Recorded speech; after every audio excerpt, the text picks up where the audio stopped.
Монголын баялаг бүтээгчдийг дэмжих холбооноос жижиг дунд үйлдвэрлэлийг дэмжих зорилготой үндэсний баялаг бүтээгчдийн үйл ажиллагаатай танилцдаг.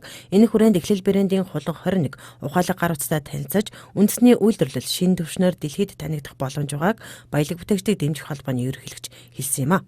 Монголчууд ингээд технологийн бүтээгдэхүүн хийн чадна гэдэг эргэлзээ бол хүмүүст байсан. Тэрний бол илэрхийлэл. Гэхдээ нийт масс бол энэ хамаагүй бид нар те бүхэл зүйл энэ одоо үе шат дамжлагын дагуу технологийн бүтээгдэхүүн явдаг юм а. Дэлхийн алдартай Samsung, Apple одоо тий брэндүүд хүртэл дандаа ийм түүхийн эдүүдийн олон бэлтгэцүүдийн нийлбэрээс бүтдэг. Бүх зүйлийг 100% хийдэг тийм брэнд байхгүй. Жишээ нь iPhone-ыг бол жишээ нь Хятадын Шинжи хотод хийдэг, Samsung-ыг бол жишээ нь Вьетнам хотод хийдэг байгаа жишээ тий.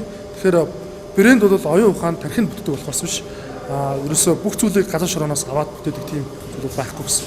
Монгол гэдэг улс дэлхийн хацаалд нүүрс алт жонш танигддаг түүхийн дээрэл танигддаг байсан бол одоо эсрэгээр технологийн бүтээгдэхүүнээр танигдах цаг нь бол болсон гэж үзэж байгаа. Хулан 21 ухаалаг утсыг хэрэглэж буй хэрэглэгчдийн хувьд сэтгэл өндөр төдийгүй дахин захиалах өгөх иргэд их байгааг компани ажилтнууд хэлж байсан. Мөн дэлхийн ямар ч улсын баялаг бүтээгчид өөрийн үйлдвэрлэж буй барааныхаа тодорхой хувийг өөр улсад үйлдвэрлэн хэрэглэгчдэд нийлүүлдэг гэдгийг компани ажилчид хэлж байсан юм а. Монголд энэ үйлдвэр ингээд ороод ирлээ нээлттэй хийлээ. Энэний цаана маш олон хүмүүс ажлын байртай болно. Үүнээр дамжаад маш их одоо татвар нийгмийн даатгал улсад төвлөрнө. Дээрээсний цахилгаан дулаан тогны мөнгө ингээд дамжаад улсад орно тий. Энийн аж тууш маш их байгаа. Тэгэхээр юмыг томоор харж томоор сэтгэж энэ залуучуудыг дэмжмээр байгаа маа гэдгийг л хэлмээр байна. Одоогийн байдлаар яг нэг хүрэлтийн маань ачаалал бас нэлээ их байгаа. За маш хурдан хугацаа авахыг нэлээ одоо санал гомдолтой байгаа гэсэн. Одоо жишээ нь ихэд одоо би өнөөдөр л уцаа хамаараа нэгсэн хүмүүс маш их байгаа. Тэр хүмүүс ерөөхдөө санал гомдлын барагдуулахын тулд маш хурдан ажиллаж байгаа.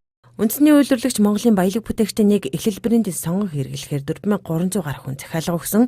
Хулан 21 ухаалаг утсыг авсан хэрэглэгчдийн сэтгэл ханамж өндөр байсан ба гадны импортын утас хэрэглэх шаардлагагүйгээр дотоодын үйлдвэрлэлд дэмжин энэхүү утсыг сонгосон гэх иргэд цөөнгүй байсан юм. Одоо Монгол анхудаа өгсөж байгаа Монголын брэнд ус учраас Монгол одоо үндэсний үйлдвэрлэлийн дэмжиж гэсэн энэ мөрөнд дотор нэгдээд 91 аваа гэж бодсон. Тэгээд 8 сард би захиалга өгсөн. Тэгээд одоо өнөөдөр өчиг дуурж авлаа л да. Тэгээд ер нь бол бүх үүдний системүүд нь Монгол тохиргоотой. Тэгээд ер нь ямар ч насны хүн хэрэглэхэд айгу зүгээр санагдсан. Эхлэл брэндийн залуусын хувьд хамгийн том амжилт бол ухаалаг утасныг хэрхэн бүтдэг, ямар лиценз, үе шатуудыг давдаг вэ гэдгийг мэдсэн явдал байсан ба монголчуудын итгэлийг алдахгүй зүтгэж Монгол улсыг технологиор илэрхийлэх брендийг бүтээхийн төлөө хорон бүр чармаан ажиллах болно гэдгийг амлаж байлаа.